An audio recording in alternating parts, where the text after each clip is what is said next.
चलिए, जीएस का test number है 8 और मेरा नाम है अतुल श्रीवास्तव और स्वागत है आप सभी का नेक्सस जीएस में। इसके पहले 7 टेस्ट हो चुके हैं और ये सारे के सारे टेस्ट जो चलाए जा रहे हैं वो यूपी पीसीएस प्रीलिम्स 2025 जो एक से एग्जामिनेशन है 12 अक्टूबर 2025 उसके लिए चलाए जा रहे हैं।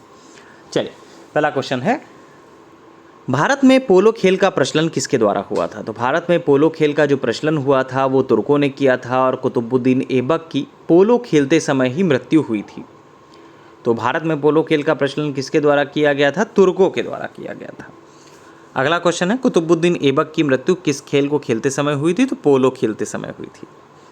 किताबे नौरस पुस्तक किसने लिखी है? तो किताबे नौरस के बारे में बात करें तो किताबे नौरस नामक पुस्तक जो है इब्राहिम आदिल शाह द्वितीय, ये आपका बीजापुर का शासक था, इसने किताबे नौरस नामक पुस्तक जो है वो दक्कनी भाषा में लिखी थी। तो किसने लिखी है? अब इब्राहिम आदिल शाह ने लिखी है, द्वितीय, सेकेंड ऑप्शन सही हो जाएगा। किस भाषा में लिखी है? दक्कनी में, अभी मैंने बताया। मध्यकालीन जो दक्षिण भारत है उसमें पोलीगार कौन थे? तो दक्षिण भारत के जो पोलीगार थे वो क्षेत्रीय, प्रशासकीय और सैन्य नियंत्रक थे। क्षेत्रीय, सैन्य, प्रशासक लिख सकते हैं, थर्ड ऑप्शन सही हो जाएगा। कबीर किसके शिष्य माने जाते हैं? तो कबीर जो है वो किसके शिष्य माने जाते हैं? रामानंद साहब के शिष्य माने जाते हैं, सेकंड ऑप्शन सही हो जाएगा।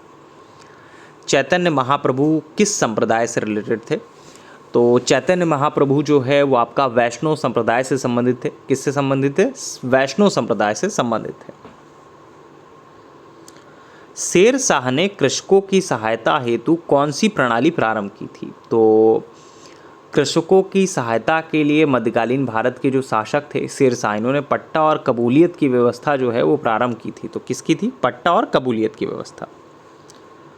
संविधान का आर्टिकल 50 ये किससे संबंधित है? संविधान का जो आर्टिकल 50 है वो राज्य की लोक सेवाओं में न्यायपालिका को कार्यपालिका से पृथक करता है, कार्यपालिका से न्यायपालिका की पृथकता, थर्ड ऑप्शन सही हो जाएगा। आर्टिकल 46 का मुख्य उद्देश्य क्या है?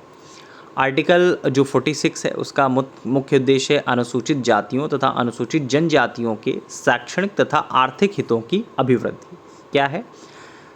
शैक्षणिक तथा आर्थिक हितों की अभिवृद्धि, अनुसूचित जाति और जनजाति के हित के लिए है, थर्ड ऑप्शन सही हो जाएगा। आर्टिकल 43B में क्या प्रावधान है? आर्टिकल 43B में सहकारी समितियों के स्वैच्छिक गठन, स्वायत्त कामकाज, लोकतांत्रिक नियंत्रण और पेशेवर जो प्रबंधन है उसको बढ़ावा देता है। ऑप्शन में है सहकारी समितियों को बढ़ावा देना, यही सही हो जाएगा। संविधान का आर्टिकल 40 किससे रिलेटेड है? पंचायतों के गठन से संबंधित है। मनरेगा योजना जो है किस आर्टिकल से रिलेटेड है? तो आर्टिकल 43 को लागू करने के लिए लाया गया था मनरेगा कार्यक्रम। अच्छा बताइएगा, मनरेगा कार्यक्रम का ईयर कौन सा था? कौन से ईयर में मनरेगा कार्यक्रम जो है, नरेगा आया था और मनरेगा कौन सी ईयर में या कौन सी डेट को इसका नाम नरेगा से मनरेगा किया गया था? ये कमेंट बॉक्स में बताइएगा, इंपॉर्टेंट बहुत है और कई बार पूछा भी गया है, बता सकते हैं। बहुत बड़ी पहले योजना हुआ करती थी, अभी तो फिलहाल और भी कई सारी योजनाएं अब बहुत सारी आ चुकी हैं। तो नेक्स्ट, पर्यावरण संरक्षण किस अनुच्छेद द्वारा नीति निर्देशक तत्वों में शामिल किया गया? तो आर्टिकल 48A पर्यावरण का संरक्षण नीति निर्देशक तत्वों का ही भाग है। तो और अगर ये पूछा जाए पर्यावरण संरक्षण अधिनियम तो ये आपका 1986 का है। एक विधेयक जो धन विधेयक नहीं है विधान परिषद में अधिकतम कितने समय तक लंबित रह सकता है? तो धन विधेयक के अतिरिक्त एक विधेयक जो विधानसभा में प्रथम बार पारित कर दिया गया हो विधान परिषद में 3 माह से अधिक समय तक पड़ा नहीं रह सकता है। तो कितना? 3 महीने तक। 91 संविधान संशोधन 2003 के द्वारा केंद्रीय मंत्रियों की संख्या लोकसभा के कुल सदस्यों की संख्या के 15% पर सीमित कर दिया गया। तो 91 नंबर का जो संवैधानिक संशोधन है किस वर्ष में आया था? तो 2003 में आया था। क्या था इसके बारे में मैंने बता ही दिया कि इसके द्वारा केंद्रीय मंत्रियों की संख्या लोकसभा के कुल सदस्यों की संख्या के 15% पर सीमित कर दिया गया। यूपी पीसीएस प्रीलिम्स 2025 के लिए नया बैच चल रहा है 28 जुलाई 2025 से। ये हमारा व्हाट्सअप नंबर है 7080540001। इस नंबर पर आप क्लास की सारी जानकारियाँ प्राप्त कर सकते हैं। जो भी टेस्ट सीरीज़ कराई जाती हैं उनको सेम डेट उनका जो PDF है वो आपका पेड क्लासेस में प्रोवाइड कर दिया जाता है। इसके अलावा सब्जेक्ट वाइज सारी क्लासेस कवर कराई जाती हैं एक ऑफलाइन जिस तरह से जो चीज़ें आप पढ़ते हैं उसी तरह से पूरा का पूरा एक सिस्टमैटिक वे में ऑनलाइन क्लासेस हैं। पहले आपको क्लास पढ़ाई जाती है, उसके बाद उसका PDF प्रोवाइड कर दिया जाता है, नोट्स प्रोवाइड कर दिए जाते हैं, जिससे कि आप आसानी से उस चीज़ को याद कर सकें।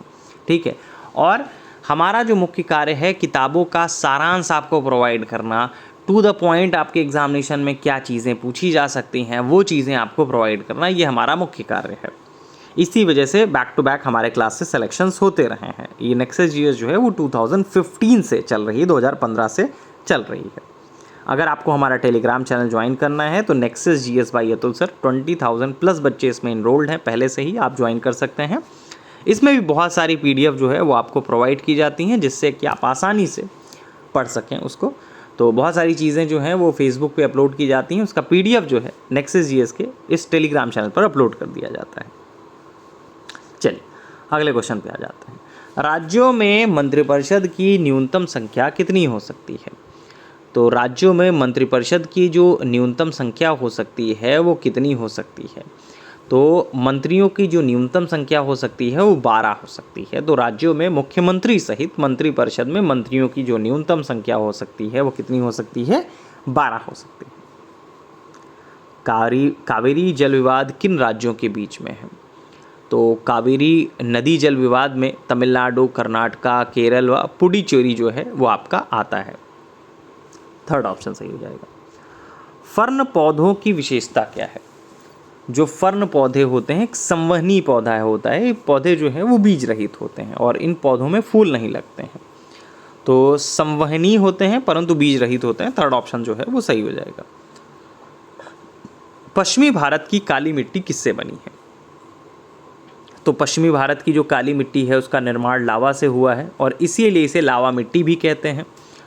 मालवा पठारी क्षेत्र के अधिकांश भाग पर लावा मिट्टी का विस्तार है। तो पश्चिमी भारत की काली मिट्टी किससे बनी है? तो पश्चिमी भारत की काली मिट्टी का निर्माण लावा से हुआ है। थर्ड ऑप्शन सही हो जाएगा।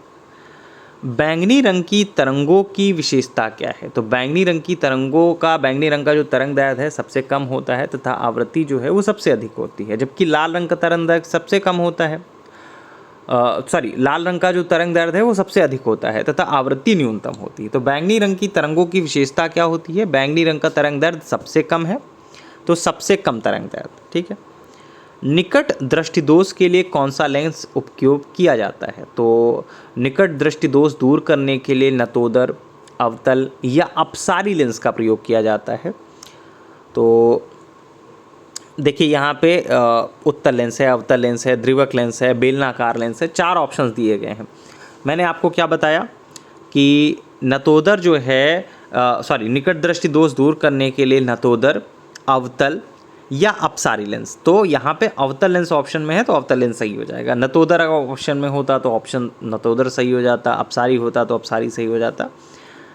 कई वर्ड्स इसके दिए रहते हैं, अल्टरनेट्स वर्ड्स पूछ लिए जाते हैं आपके एग्जामिनेशन में, तो पता होना चाहिए तीनों आपको। भारत में कर्क रेखा कितने राज्यों से होकर गुजरती है? तो 8 राज्यों से होकर गुजरती है। गुजरात, राजस्थान, मध्य प्रदेश, छत्तीसगढ़, पश्चिम बंगाल, त्रिपुरा और मिजोरम। तो भारत में कर्क रेखा कितने राज्यों से गुजरती है? 8 राज्यों से। माही नदी की विशेषता क्या है? माही नदी की जो विशेषता है उसके बारे में अगर हम लोग बात करें तो माही नदी जो है वो कर्क रेखा को 2 बार पार करती है। तो कर्क रेखा को 2 बार पार करती है। नेक्स्ट, भारत की मानक समय रेखा किस देशांतर से ली जाती है? तो 82.5 डिग्री से ली जाती है मानक जो समय है। नेक्स्ट है, भारतीय मानक समय ग्रीनविच समय से कितना आगे है? एग्जैक्ट ये क्वेश्चन पूछा जाता है कि भारत की जो मानक समय है वो ग्रीनविच से कितना आगे है। ठीक है, तो 5.5 घंटे के आसपास जो है वो आगे है, 5.5 घंटे। भारत का सुदूरस्थ दक्षिणी बिंदु कौन सा है? तो भारत का सुदूरस्थ दक्षिणी बिंदु जो है वो आपका इंदिरा पॉइंट है। ये ग्रेट निकोबार अथवा बड़ा निकोबार है, इंदिरा पॉइंट। भारत का सबसे पूर्वी राज्य कौन सा है? तो भारत का जो सबसे पूर्वी राज्य है अरुणाचल प्रदेश है, और इसी में एक और मैं बढ़ा दूं, अगर सबसे पश्चिमी राज्य के बारे में बात करें तो गुजरात राज्य है। कन्याकुमारी में कौन कौन से सागर मिलते हैं? तो कन्याकुमारी वह स्थान है जहां बंगाल की खाड़ी, अरब सागर तथा हिंद महासागर मिलते हैं। तो तीनों महासागर इसमें दिखा हुआ है, तो तीनों आपका सही हो जाएंगे, बंगाल की खाड़ी और अरब सागर, हिंद महासागर और अरब सागर। तो मैंने बताया इस चीज़ के बारे में कि कन्याकुमारी वह स्थान है जहाँ बंगाल की खाड़ी भी मिलती है, ठीक है। इसके अलावा अरब सागर भी है और हिंद महासागर भी है, तो तीनों महासागर, सी ऑप्शन, थर्ड ऑप्शन सही हो जाएगा। भारत की सबसे लंबी स्थलीय सीमा किस देश के साथ लगती है? तो भारत की जो सबसे लंबी स्थलीय सीमा है वो बांग्लादेश के साथ लगती है, करीब 4096 किलोमीटर के आसपास। और सबसे छोटी स्थलीय सीमा जो है वो अफगानिस्तान के साथ लगती है, 105 या 6 किलोमीटर के आसपास। बांग्लादेश से सीमा किस राज्य की नहीं लगती है? तो बांग्लादेश से मिलने वाले जो भारतीय राज्य हैं उसमें असम है, मेघालय है, त्रिपुरा है, मिज़ोरम है, ठीक है, और मणिपुर की जो सीमा है वो बांग्लादेश से नहीं मिलती है, तो यहाँ पे आपका सेकंड ऑप्शन जो है वो सही हो जाएगा। भारत पाकिस्तान की सीमा रेखा को क्या कहते हैं? तो भारत और पाकिस्तान के मध्य सीमा रेखा का जो निर्धारण है रेड क्लिफ लाइन कहा जाता है, सेकंड ऑप्शन सही हो। भारत श्रीलंका को अलग करने वाली जनसंधि कौन सी है? तो कौन सी है? भारत जो है श्रीलंका से पाक जल डमरू मध्य के द्वारा अलग होता है। भारत में न्यूनतम ऊंचाई वाला क्षेत्र कौन सा है? तो भारत में जो न्यूनतम ऊंचाई वाला क्षेत्र है वो कौन सा है? सुंदरवन, चिल्का, कुट्टानाड या करेल, ठीक है, 4 ऑप्शंस हैं आपके सामने। तो न्यूनतम जो ऊंचाई वाला क्षेत्र है वो आपका केरल का कुट्टानाड है, इसे धान का कटोरा भी कहा जाता है, तो कुट्टानाड। भारत में अधिकांश कोयला किस चट्टानी युग से प्राप्त होता है? तो गोंडवाना क्रम की चट्टानें जो हैं वो भारत में नवीनतम है और भारत का अधिकांश कोयला जो है गोंडवाना क्षेत्र से ही प्राप्त होता है। तो भारत में अधिकांश कोयला किस चट्टानी युग से प्राप्त होता है? तो गोंडवाना। ये आपके 35 क्वेश्चंस रहे और जैसा कि मैंने बताया इसका PDF जो है वो पेड क्लासेस में प्रोवाइड कर दिया जाता है। इस प्रकार से आंसर इसके प्रोवाइड किए जाते हैं और इस तरह से इसका PDF भी प्रोवाइड कर दिया जाता है। डेली अगर आप इतना ही तैयार कर लें तो ये बहुत ज़्यादा यूज़फुल रहने वाला है आपके 12 अक्टूबर 2025 को होने वाले PCS प्रीलिम्स एग्जामिनेशन में, ठीक। चलिए फिलहाल के लिए इतना ही। Thank you so much.